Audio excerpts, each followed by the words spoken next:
One of the most mysterious aspects of the MLP universe is its past. Since the first episode aired, we have had sparing glimpses of pivotal events, characters, and stories from shortly before the rise of Nightmare Moon. And yet, even now much remains unanswered. Then, in the episode The Fault in Our Cutie Marks, we were given a clue that expanded our horizons dramatically. The clue was a simple fossilized remnant of a prehistoric creature, dubbed the Spiny-Backed Ponosaurus, for its skeletal similarity to modern equines. The analogue was clear. This creature was a dinosaur. The revelation proved beyond a shadow of a doubt that Equestria had its own evolutionary history. While in many ways this history must have closely resembled our own, the obvious differences offer much room for speculation. What can we piece together of Equestria's prehistory? Please note, we shall not be covering the Equestria Girls universe in this episode. Given how Ponosaurus is the only canonically named prehistoric animal that we are aware of, we are going to have to utilize both in-universe lore and real-world paleontology in order to better map out the possible evolutionary timeline. The first obvious steps in undergoing this process involve comparing it to its closest possible reference. While culturally the country mirrors numerous different real-world nations, geographically this seems to be the intended comparison. As such, it represents our best point of reference in regards to this process. Secondly, given the biological similarity between the two universes, we are left to identify where the differences occur. Establishing a list of creatures found in Equestria that are not found in the real world, as far as we can tell, several interesting patterns begin to emerge. The first is the prevalence of hybrid animals, creatures that exhibit properties of numerous different species. These creatures are by no means individual in nature, but are instead representative of distinct species within the world of MLP, as has been shown on numerous different occasions. Secondly, a common trait with such animals, especially compared to their normal counterparts, is gigantism. Numerous creatures appearing within the show exhibit a much larger form than would be considered healthy in the real world. Considering that the physical laws of Equestria mirror our own in nearly every way, the only explanation that the society can offer is that one exception: magic. While magic is a force that is shown to be easily controlled, numerous cases have been recorded of magic working independently of actual physical command, the most prevalent being the Everfree Forest. It is therefore not impossible for such a force to have had a direct, if unintentional, impact on the evolution of certain species. Creatures like the manticore, chimera, bugbear and griffin can likely be traced to a more recent ancestry. However, creatures like dragons, hydras and serpents seem far more ancient. One could easily speculate that such life forms may have been the chimera forms of equestrian dinosaurs. Maybe looking at modern day dragons can give us our best glimpse into Equestria's prehistoric life. Alternatively, it could be that such creatures are far older than the dinosaurs. Another life form native to Equestria is what we are going to refer to as the spiritual life form. Creatures that are not necessarily bound to the same laws that govern most other species.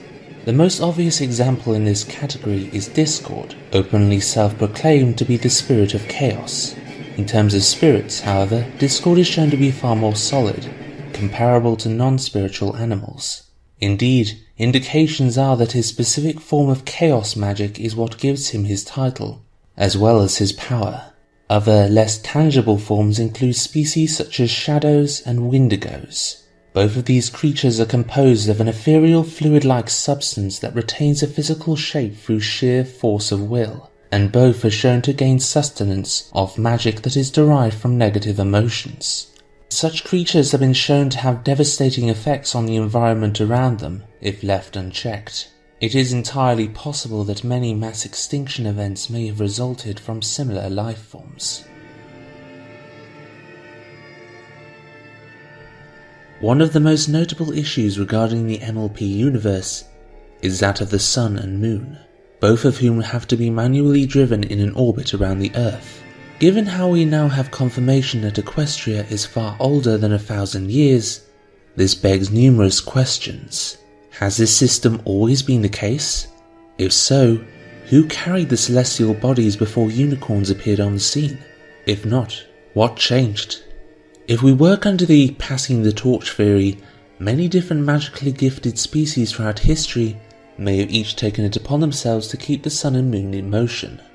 If we work under the planetary disaster theory, maybe the planet's rotation had recently slowed to the point of near standstill. From their point of view, it would have seemed as if the sun and moon had simply stopped moving. Indeed, it could be that both of these theories are simultaneously the case, the one appearing after the other. In terms of what creatures might be responsible for such a process, the most powerful known creatures in Equestria after fully charged alicorns are dragons. Therefore, they would prove an adequate candidate should the first theory happen to be correct. The only other possibility may be something originating from the same place as the Ursa Minor, the stars. Given how little we know regarding the latter, that is a discussion for another time. The next subject to be addressed in regards to understanding the evolutionary timeline of Equestria is that of plate tectonics. Given the prevalence of such forces in shaping our own world, including the animals that live within it, it makes sense to apply this field to the subject at hand. Attempting to map out the various possible faults, however, has led to some surprising results, with many of the fault lines differing slightly from our real-world comparison. This is, however, mostly educated guesswork based on observation of certain landmarks. Thus, the Society concedes that feedback from outside sources will be of great assistance. Based on the current model, Equestria likely had a similar geological history to North America, becoming a part of a larger supercontinent. Similarly, it is likely that different species were able to spread across the globe, with dinosaurs being one such possible example. As the continents representing Equestria, the Griffin Territory and the Dragonland separated, different species became landlocked, creating new environments that drove many species to extinction and allowing the survivors to evolve independently. However, all through this, there existed two possible land bridges, one of them literally being dubbed the Undiscovered West. So little is known about where such land bridges may lead, that it's only possible to find evidence of its in-universe existence within the context of the half-swarming story. Admittedly, this is still hypothetical, based on the assumption that Equestria has not since grown to encompass the entirety of the equestrian continent, and instead began as the continent itself. As such, it is possible that creatures such as lions and tigers may have crossed over into the new country, later evolving into manticores, chimeras, and maybe even griffins. This latter element is still speculation, however it would provide an explanation for the apparent conflict that occurred between the two species. More ancient species such as dragons may have visited the landmass via their migratory patterns, something that still occurs to this day. Eventually, early civilizations began to form within the continent's lush forests. One such example could well have been the Telecon primates. Given how the evolutionary timeline of Equestria seems to mirror our own world, not to mention the apparent easiness by which sentience can be derived in animals, at least compared to our own world, perhaps our hominid ancestors developed a society far earlier within the world of MLP, only to die off mysteriously. What we know is that the pony race ended up migrating to and occupying this locality. Eventually, the pony races spread to every corner of the continent that would become the Equestria we know today.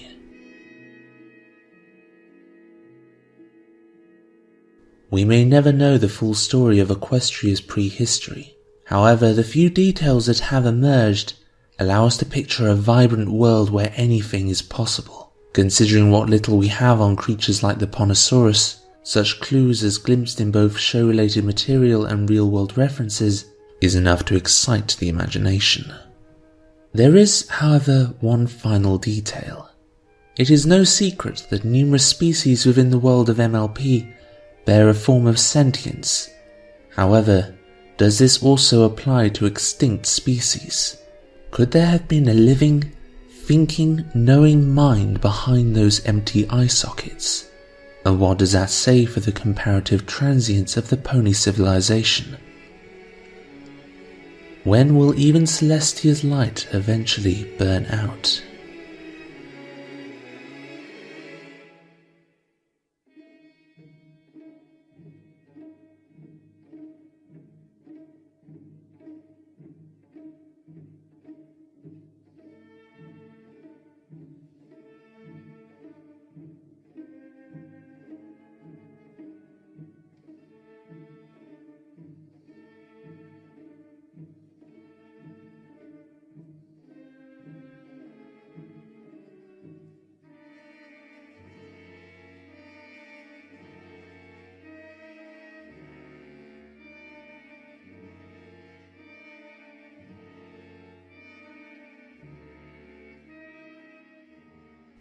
I'll be honest, I did not expect to have this much material for this subject matter.